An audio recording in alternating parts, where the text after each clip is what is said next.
Install Android 10 on Motorola Moto G7 via LineageOS 17.1. Please check the description for important notes and all the download links.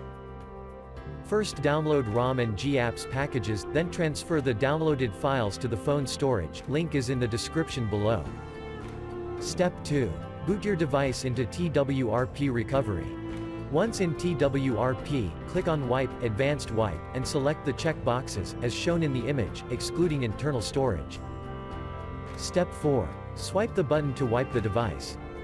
Step 5. Go back to the recovery main screen, and tap on the Install button.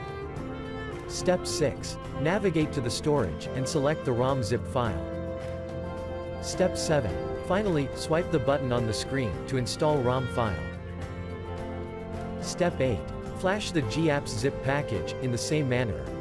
Step 9. After GApps flashing completes, select Wipe Cache and dalvik from bottom left side of screen, and swipe to wipe. Step 10. When the flashing process is complete, hit Reboot System. That's it, you have successfully installed the ROM on your device.